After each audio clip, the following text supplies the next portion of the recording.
I read in today's paper that Sir Roy Trotman is fit to become an ambassador. I know that Joseph Goddard is an ambassador. I know that Evelyn Grace is an ambassador. Maybe there's hope for Dennis Clark and Walter Malone. Madam Chair, good evening to the People's Assembly. And we say good evening in circumstances in which the evening is not really so good. Not really so good for some of you here who may have relatives who are now on the breadline, friends who are now on the breadline, and even some of you yourselves may well be on the breadline. It cannot be a good evening for some of you who may not, but who do not know whether or not you will receive a letter over the weekend, the middle of the night, brought up by a messenger or by some other means. These are the times that we are living in. But it is still a good evening to some extent, because there are still some of us in this country with the ability and the capacity and the will to take us out of the mess that we are in. And although all does not reside within the bosom of the Barbados Labour Party, I can tell you that that responsibility will be well taken by the Barbados Labour Party whenever we get the chance to lead this country again. Let me break my little discourse. E3233. You need to move in immediately, urgently. E3233. Right. This assembly is supposed to deal with the latest Article 4 report. And there are people who will deal with that later on in our program this afternoon. But I want to deal with one or two other things, because before I entered Parliament, I used to listen to some of the debates, some of the budgetary speeches and so on. And it reached a point that whenever members of the government started to play the blame game, I turned off my television set, turned off the radio. I got fed up with it. This blame game, ladies and gentlemen, really is something, in my opinion, that has contributed to the lackluster effort on the part of the government. Because you know that when you spend a lot of time looking at other people, talking about other people, you spend little time dealing with yourself and the problems that you should be dealing with.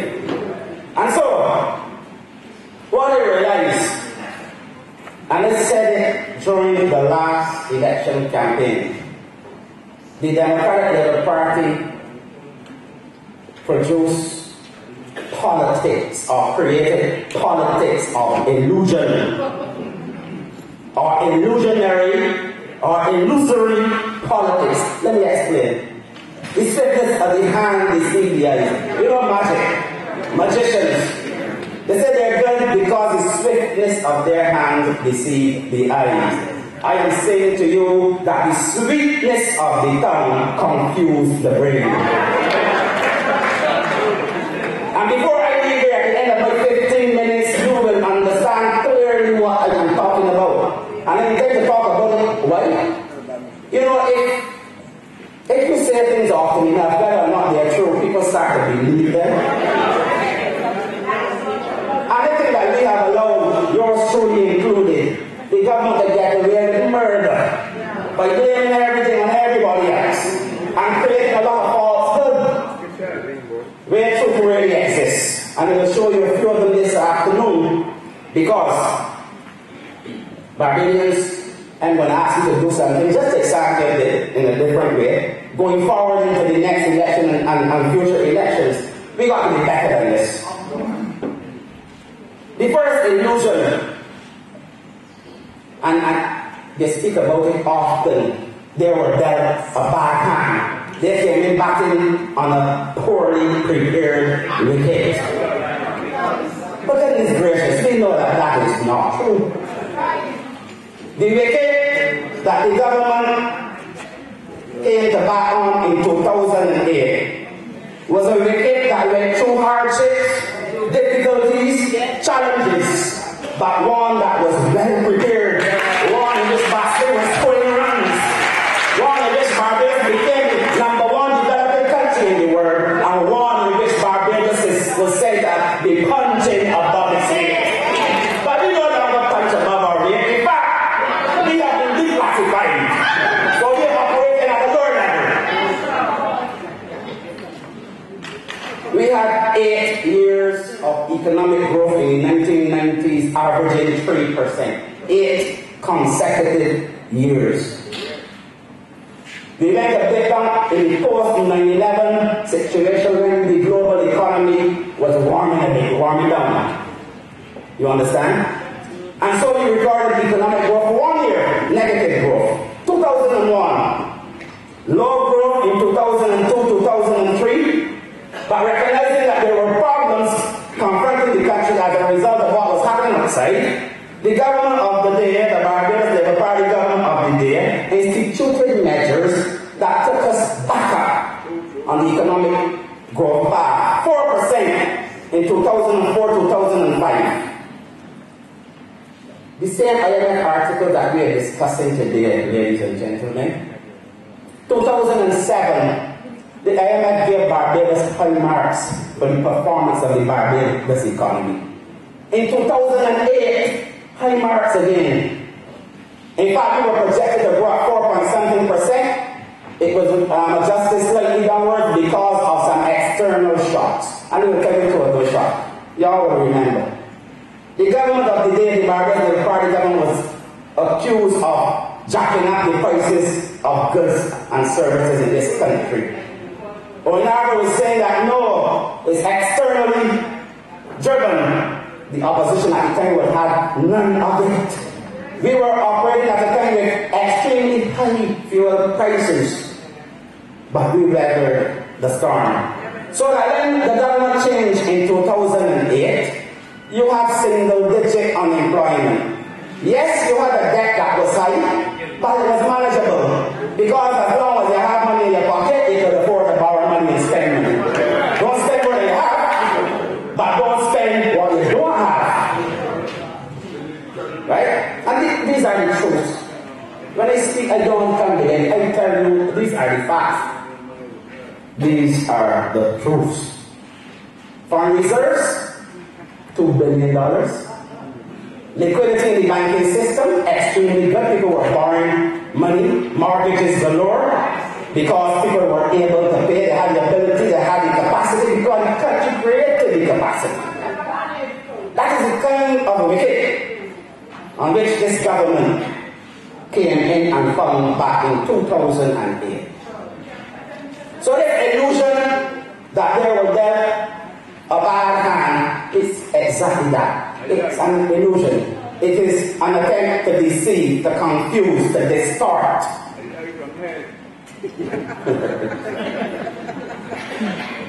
It really is. But it doesn't end there, ladies and gentlemen. You want to blame everything on the Barbados Labour Party before you accept the situation that confronted you and work towards getting the country to a better place. You can't talk about Barbados Labour Party created this debt for you when you double it in 5 years. You did what you did in 5 years, it took 14 years to do. So the response, you have some responsibility, lots of responsibility. You can't have a situation in which you knew that you were borrowing money to pay salaries of people that you brought on, and continuously doing so over the last 5 or 6 years. You must have known that one day it would lead to exactly the situation that we are in today. But what did you do?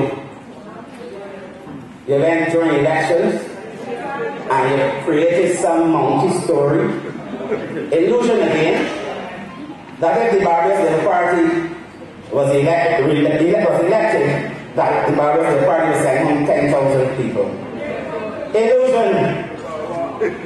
And you further stated that no persons will go home under the Democratic Labour Party. Well, they can say that that's not an illusion, that's not a lie. But even within that lie, there's still an illusion, because at one moment, you're not going. Next moment, you're going. One moment, 3,000. No, not so many, it's 2,000. Then we say, no, not the victim, we push them back to the enemy man. Why? Because we want to look at the list and make sure that we don't send people from the same household. Give me a break. We see the results of that. That's an illusion too. That too is an illusion. And that, ladies and gentlemen, explains a lot of these problems that we find ourselves in today. You say that the Barbarians Party cannot do anything differently. We've been saying for the longest time that that's a joke. We've been saying that in and out of Parliament, during, before, and after elections. That there's a better way. There's a different way. There are alternatives. You didn't have to listen to us, but you could at least listen to Dr. Esme.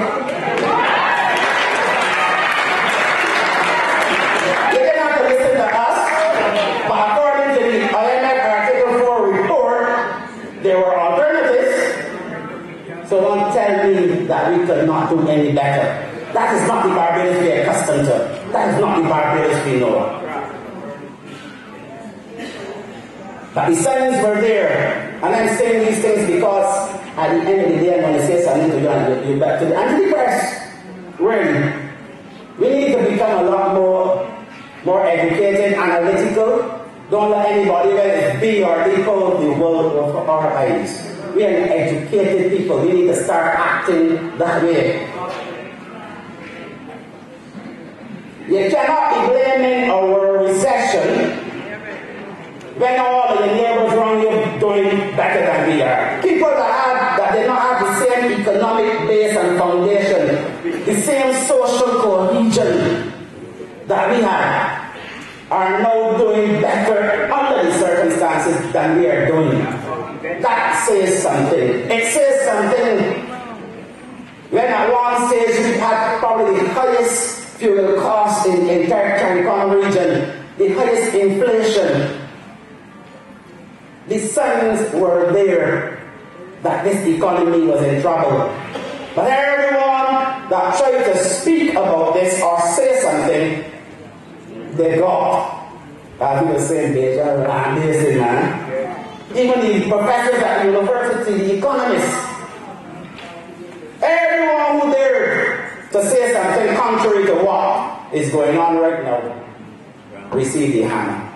And that's the situation that we find ourselves in. But I thought we had seen the height of the manifestation of the politics of illusion until last week.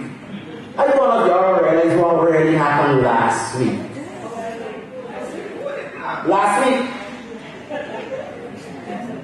the Minister of Finance, the Minister of Finance in Parliament in debating the bill to reduce salaries of parliamentarians and so on with 10%. Came out with some stupid statement, stupid idea, but that's what it was. That the people should ask the Barbados their party to amend the constitution so that they can return the world. That's a load of foolishness, man. In fact, that in politics ain't illusion anymore. You're making mocks for people there.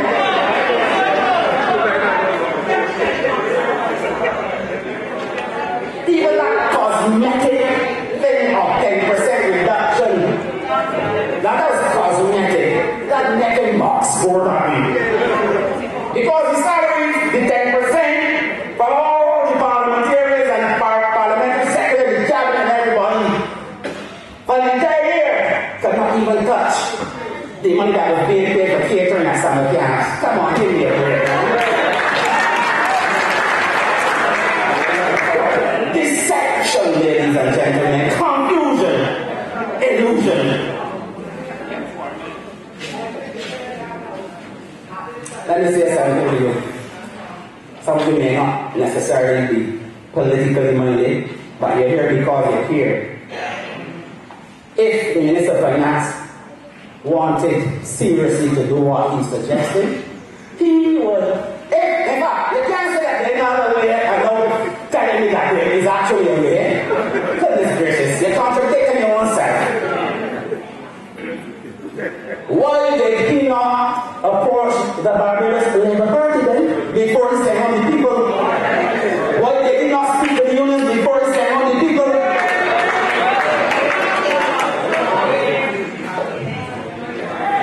You can fool some of the people some of the time, but you can't fool all of the people all the time.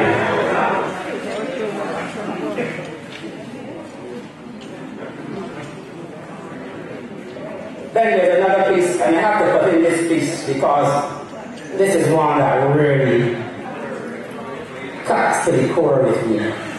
We are in a serious economic crisis. The city of Bristol is the World Heritage Site and capital of this country. I cannot believe for thy kingdom come how a government that hopes to house every last person, a government that cares so much for the poor man, could allow United States $30 million to go down the drain, and they will explain what I mean by go down the drain, instead of helping some poor people and some poor communities in the city of Bristol. I'm talking about the neighborhood upgrade program. And honestly, if this does not say something about the thinking of some people, I don't know what really will or would, seriously speaking. This is a program that was conceptualized by the Barbados Labour Party and agreed to back before the Barbados Labour Party went out of office with the ADP. It's actually $40 million US. The Barbados government had to put up $10 million. In 2008, they thought some sign for that loan. 4 communities were supposed to have received massive infrastructural upgrades. Jardineland, Allenview, Jack's Castle, Greenfield, the last two is in the city of Bristol. Jack's Castle and Greenfield were the original 2 communities. The others were added afterwards. And the intent was it was supposed to be a pilot project which was supposed to be replicated or reproduced in other parts of Barbados, to really upgrade neighborhoods that needed upgrading. Would you believe me if I told you that absolutely nothing has happened in that project? $9.5 million US for the Greenfield, $8.5 million US for Jack's Castle. You already recognize what that would have done, not only in the city of Graydon, but for the country, in a country where investment opportunities really are non-existent in terms of us being able to attract them. This is what happened, and the illusion, the politics of illusion again. I remember distinctly, it was in about 2009-10. Big statement on the front page of the Nation. City neighborhoods took a massive upgrade. The then member partner for the city of Graydon, who was the minister within the Ministry of Housing responsible for the project, said that the architects were out doing the designs, but these are phantom architects though. But people don't see them yet. How on earth could you make people who live in areas, and if you go through Jack's Castle and Greenfield, you will know what I'm talking about. How could you build up people's hope so high and say you care? You send home all the people who were responsible for the project back in 2010, 2011. You're paying commitment fees. You ain't got to borrow this money they already. You ain't got to beg for it. They already. Small businesses would have benefited. Small contractors. People with a little shop selling some drinks and some food would have benefited. But you care so much that you left that money alone. And you go to look for all kinds of other opportunities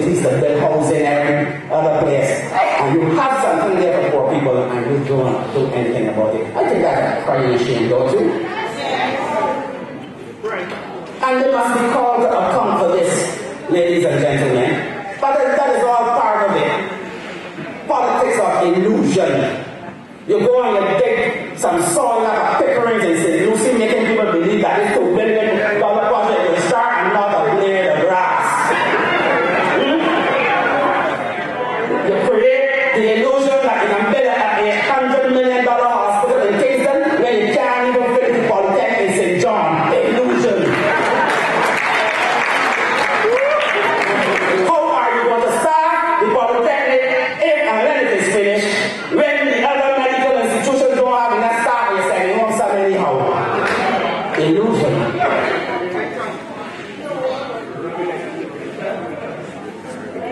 And then you get this situation.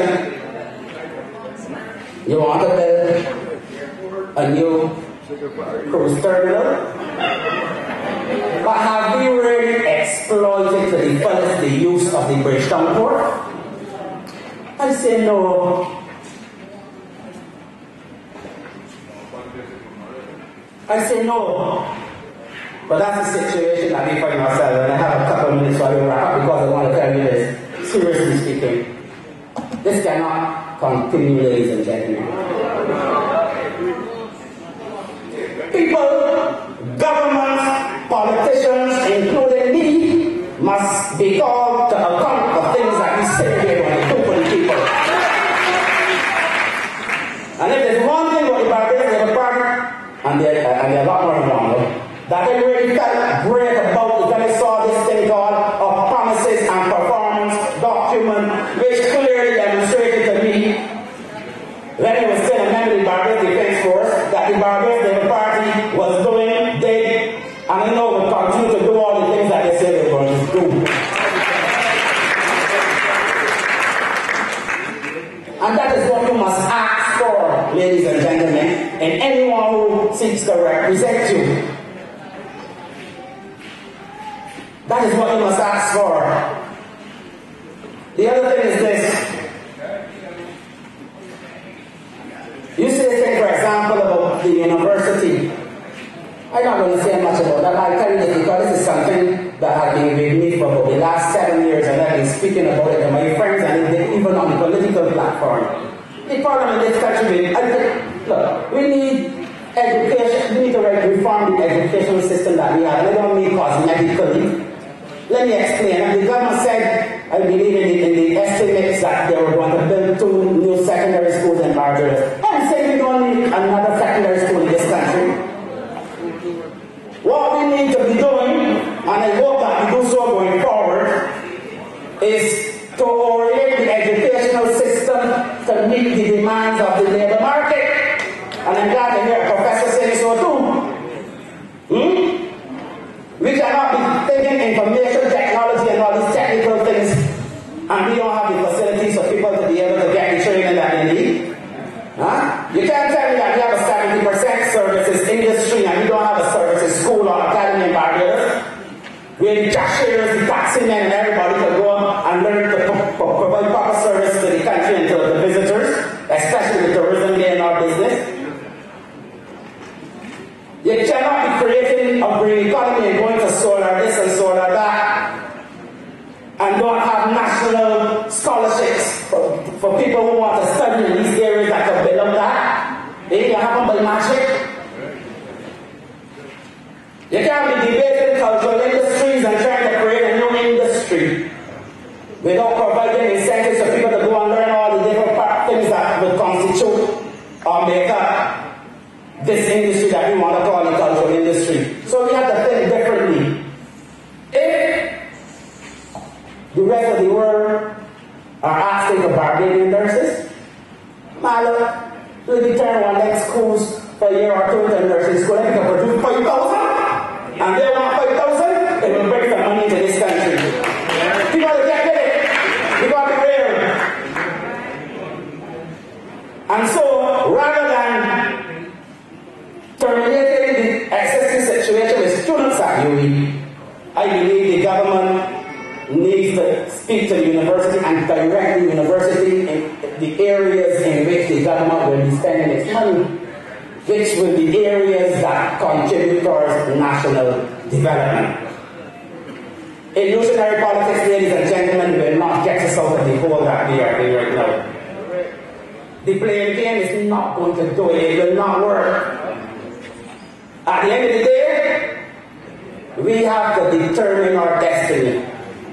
And I'm saying that unless we have a plan, then we are not going to get anywhere. And that is the problem I believe in this government. I have never heard of any articulated plan by this government, even under David Thompson, back in 2008. The Barbarians required a 25-year development plan. So, ladies and gentlemen, don't let anybody make you feel any way by blaming Tom, Dick, Harry, and the Barbarian Party didn't be in office last year. This government has been in operation for about 7 years now. Alright, it is time that the stock